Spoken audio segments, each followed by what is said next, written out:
ठीक है। एक कविता के माध्यम से आप लोगों से एक सवाल पूछना चाहता हूँ। यहाँ पर उपस्थित सभी लोगों के लिए वो सवाल है। सवाल यह है कि देशभक्ति क्या है,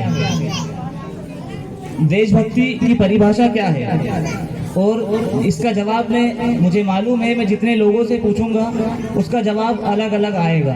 आपके लिए देशभक्ति कुछ और हो सकती है, मेरे लिए देशभक्ति कुछ और हो सकती है, और यहाँ पर बैठे इन बच्चों के लिए देशभक्ति कुछ और हो सकती है। देशभक्ति सापेक्षिक होती है।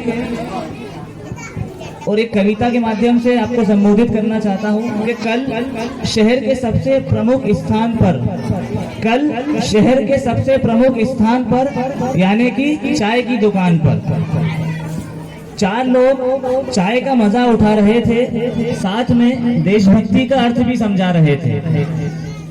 एक ने कहा कि मेरा मानना है कि देशभक्ति का संबंध आपकी मानसिकता से है, ना कि वास्तविकता से है। एक ने कहा कि मेरा मानना है कि देशभक्ति का संबंध आपकी मानसिकता से है, ना कि वास्तविकता से है। अगर आप मान ले कि देशभक्त हैं तो है, इसमें क्या परेशानी है। बाकी सारी बातें बकवास हैं और सारी बातें बेमानी हैं। तभी दूसरे ने कहा वाह भाई वाह, क्या मान लेने से हो जाएगी देशभक्ति। तभी दूसरे ने कहा वाह भाई वाह, क्या मान लेने से हो जाएगी देशभक्ति, बदल जाएगी हवा और आ जाएगी उन्नति। तो मान लेते हैं कि आप 14वीं सदी में जी रहे हैं, तो मान लेते हैं कि आप 14वीं सदी में जी रहे हैं, फिर तो आप ये चाय बादशाह अकबर के जमाने में पी रहे हैं। तो मान लेते हैं कि आप 14वीं सदी में जी रहे हैं और फिर तो आप ये चाय बादशाह अकबर के जमाने में पी रहे हैं।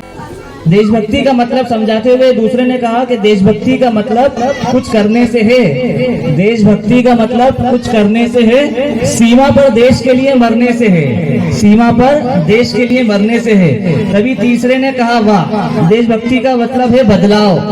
अगर सारे ही बॉर्डर पर लड़ने चले जाएंगे तो बदलाव क्या तुम्हारे चाचा लाएंगे। तभी तीसरे ने कहा कि सारे ही बॉर्डर पर बनने चले जाएंगे तो देशभक्ति तो बदलाव क्या तुम्हारे चाचा लाएंगे।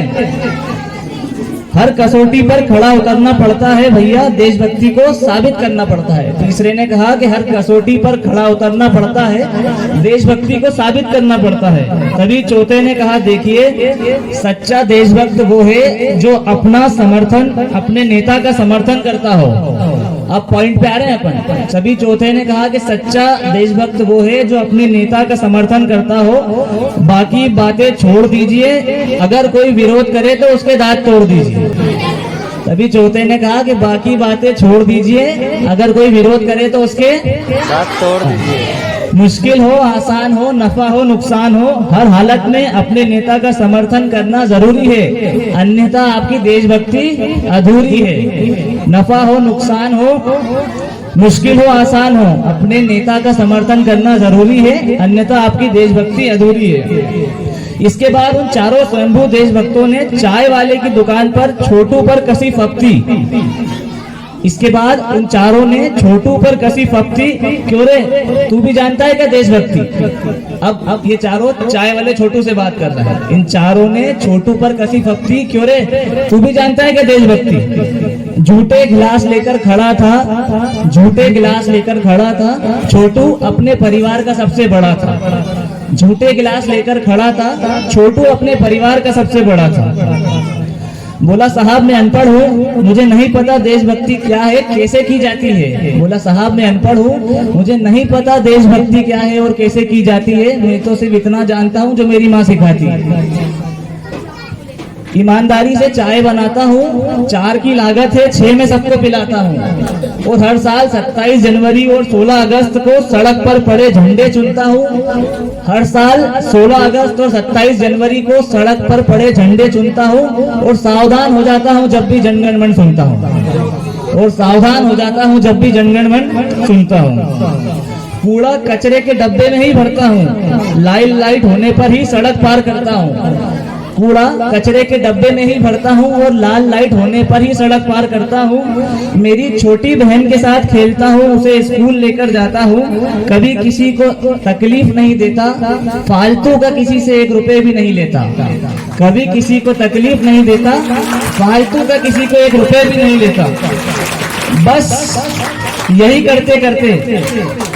बस यही करते करते सुबह से शाम हो जाती है। अनपढ़ हूँ साहब, मुझे नहीं पता देशभक्ति क्या होती है और कैसे की जाती है। अनपढ़ हूँ साहब, मुझे नहीं पता कि देशभक्ति क्या है और कैसे की जाती है। इस कविता को सुनाने का मेरा तात्पर्य ये था, अधिकतर लोग यहाँ पर उपस्थित हैं जो समझ गए होंगे। स्वामी विवेकानंद जी ने भी विवेकानंद साहित्य में लिखा है कि कोई भी राजनीतिक और सामाजिक व्यवस्था उससे जुड़ी मनुष्यों से, उनके सदाचार से, उनकी सच चरित्रता पर निर्भर करती है। कोई भी देश इसलिए महान नहीं होता कि वहाँ पार्लियामेंट में बड़े से बड़े बिल पास हो जाएं। देश जब महान बनता है जब उसका नागरिक महान हो और अच्छे काम करना जानता हो, इस देश की रक्षा करना जानता हो, इस देश के हर सिपाही में, कर्मचारी में, हर नागरिक में इतना प्रेम और प्रजातंत्र के लिए वफादारी इतनी विलीन हो कि राष्ट्र का पालन करना दूर की बात है, उसको अपने काम ईमानदारी से करना चाहिए, चाहे वो शिक्षा का क्षेत्र हो, निर्माण का हो, चिकित्सा का हो या कोई भी और। मैं यहाँ पर उपस्थित टीचर